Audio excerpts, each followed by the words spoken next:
명함을 건네지 못한 날이 있었습니다. 손안에 명함이 없다는 걸 그 자리에서 처음 알았습니다. 창원 상공회의소 주최 모임이었습니다. 68살, 나는 반년 전까지만 해도 명함을 달고 살던 사람이었습니다. 옆 사람이 명함을 내밀었습니다. 나는 주머니를 뒤졌고 그 순간 손끝에 아무것도 잡히지 않았습니다. 괜찮습니다. 하고 웃으며 넘겼습니다.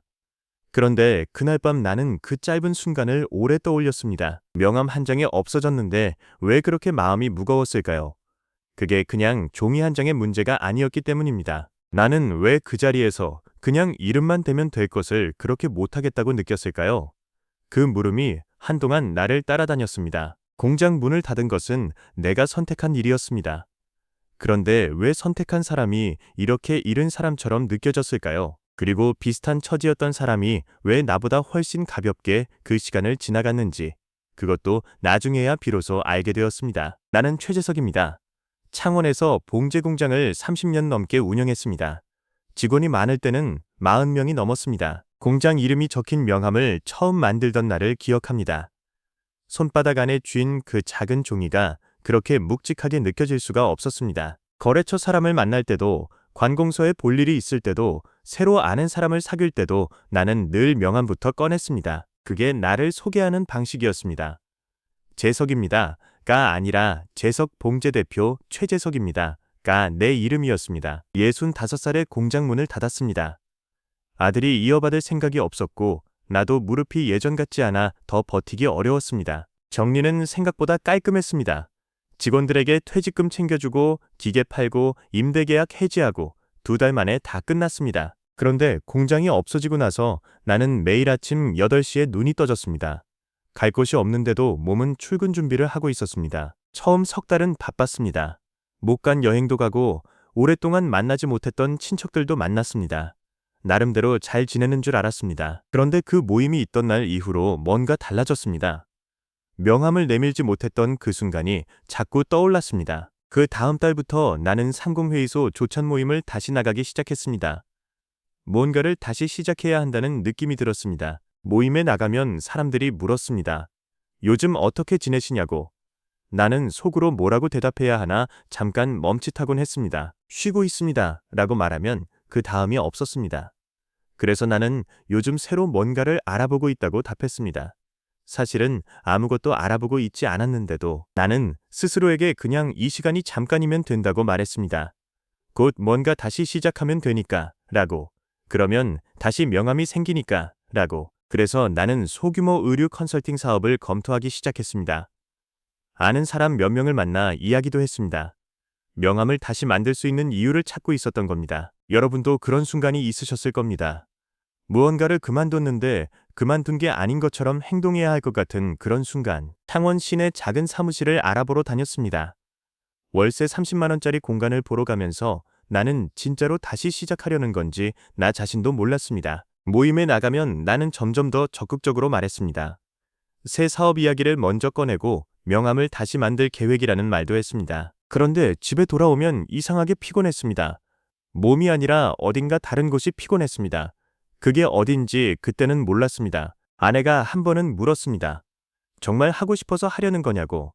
나는 당연하지 라고 대답했지만 그 말이 입에서 나오는 순간 어딘가 가벼웠습니다. 결국 컨설팅 사업은 시작하지 않았습니다.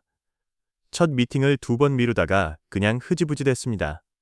내가 실패한 게 아니라 처음부터 진짜로 원한 게 아니었던 것 같습니다. 그렇게 1년이 지났습니다.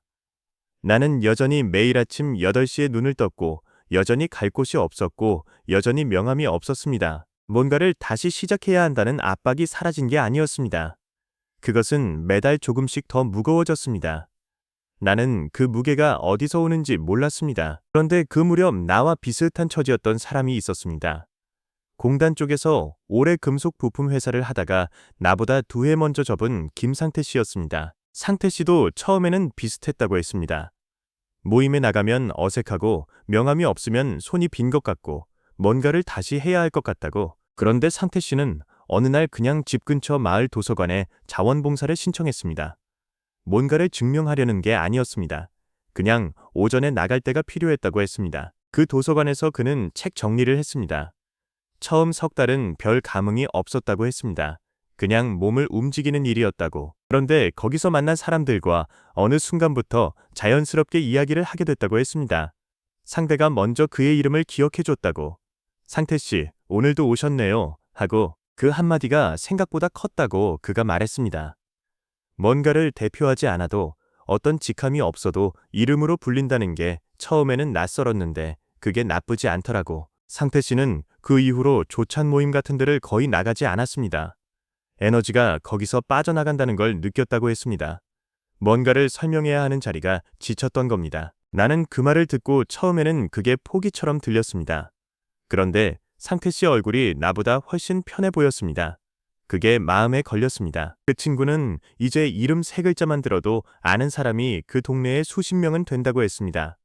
명함 없이 생긴 관계라고 웃으면서 지금 돌아보면 나는 그때 명함이 없어진 게 두려웠던 게 아니었습니다. 명함이 사라지면 내가 누구인지 설명할 방법이 없어진다고 느꼈던 겁니다. 30년 동안 나는 공장 대표였습니다. 회의에서도, 거래처에서도, 심지어 동창 모임에서도 나는 그 자리를 달고 나왔습니다.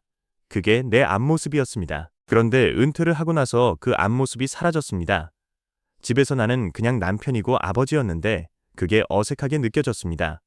뒷모습만 남은 것 같은 느낌이었습니다. 사람은 밖에서 자기를 보여주는 방식이 따로 있습니다. 공식적인 자리에서 나는 대표였고 집에서는 재석이었습니다. 그 두 자리가 있어야 온전한 하루였습니다. 그런데 앞자리가 사라지니까 뒷자리도 불안해졌습니다. 집에서 그냥 있는 것도 이상하게 느껴지고 밖에 나가도 소개할 말이 없으니 이도 저도 아닌 사람이 된 것 같았습니다. 그래서 나는 다시 앞자리를 만들려고 했던 겁니다. 컨설팅이든 뭐든 명함이 생기면 다시 내가 누구인지 설명이 되니까 그게 진짜 이유였습니다. 이 대목에서 마음이 걸리셨다면 아마 비슷한 경험이 있으실 겁니다. 직함이 사라진 자리에서 갑자기 말문이 막혔던 순간, 그런데 알면서도 쉽게 바꾸지 못한 이유가 있었습니다. 공장 대표라는 자리가 단순히 직업이 아니었기 때문입니다. 그게 내가 왜 사는지와 붙어 있었던 겁니다. 30년 동안 나는 공장이 잘 돌아가는 것을 보면서 내가 쓸모 있다는 걸 확인했습니다. 거래처에서 전화가 오면, 직원이 문제를 들고 오면, 내가 결정할 일이 생기면 살아있는 느낌이 났습니다. 그 역할이 없어진다는 건 그 살아있는 느낌이 없어진다는 말이었습니다. 그래서 비워두기가 어려웠던 겁니다. 비어있으면 정말로 아무것도 남지 않는 것 같아서 사람이 어떤 자리에서 통제감을 잃으면 몸도 마음도 달라집니다. 내가 결정할 수 있는 일이 줄어들수록 무기력이 오고 그 무기력이 쌓이면 전부 다 무너지는 것처럼 느껴집니다. 나는 새 사업을 알아보면서 통제감을 되찾으려 했던 겁니다. 그런데 그 노력이 오히려 나를 더 지치게 했습니다. 자리를 증명해야 한다는 압박이 매번 따라붙었으니까요. 상태 씨가 편해 보인 건 그 압박을 내려놓았기 때문이었습니다. 그는 증명하지 않아도 되는 자리로 옮겼고 거기서 다시 쓸모를 찾았습니다. 판이 달랐던 겁니다. 나는 왜 그걸 못했을까요? 대표라는 자리를 놓으면 그 아래 아무것도 없을 것 같았기 때문입니다. 그게 두려워서 계속 그 자리 가까이에 있으려 했던 겁니다. 그래서 내가 결국 해본 것은 뭔가를 더하는 게 아니었습니다. 하나를 그만두는 것이었습니다. 그 달에 나가던 모임 하나를 그냥 안 나갔습니다. 대단한 결정이 아니었습니다. 그냥 그 달에 조찬 모임 연락이 왔을 때 이번 달은 쉬겠다고 했습니다. 그러고 나서 이상하게 조금 가벼웠습니다. 뭔가를 증명해야 하는 자리를 하나 줄이고 나서야 비로소 나한테 진짜로 맞는 자리가 뭔지 생각할 여유가 생겼습니다. 채우기 전에 먼저 비워봐야 했던 겁니다. 오늘 당장 새로운 걸 시작하지 않아도 됩니다. 이번 달에 딱 하나만 그만둬 보는 것, 그것부터 해볼 수 있습니다. 억지로 채우느라 소모되던 에너지가 어디로 가는지 보는 겁니다. 왜 나는 이름만 대면 될 것을 그렇게 못하겠다고 느꼈을까요? 이름만으로는 내가 누군지 설명이 안 된다고 느꼈기 때문이었습니다. 30년 동안 직함이 내 이름보다 먼저였으니까요. 선택한 은퇴인데 왜 잃은 사람 같았냐고요. 선택과 상실은 다른 말이지만 그 느낌은 같을 수 있습니다.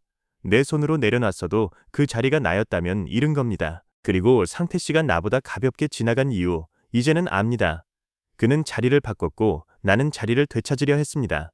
그 차이 하나가 1년의 무게를 갈랐습니다. 마못은 오래전부터 사회적 자리와 건강의 관계를 추적한 연구자입니다. 그가 발견한 것은 이것이었습니다. 자기 삶을 스스로 조율할 수 있다는 느낌이 사라질 때 사람은 몸과 마음 모두에서 신호를 보낸다고. 은퇴 후 내가 겪은 것이 정확히 그것이었습니다. 지금 떠오른 얼굴이 있다면 그 사람 이야기를 남겨주세요. 명함이 없어진 날 비슷한 마음이었던 분도 상태 씨처럼 판을 바꾼 분도 모두 괜찮습니다. 이 영상이 도움이 되셨다면 구독과 좋아요도 부탁드립니다.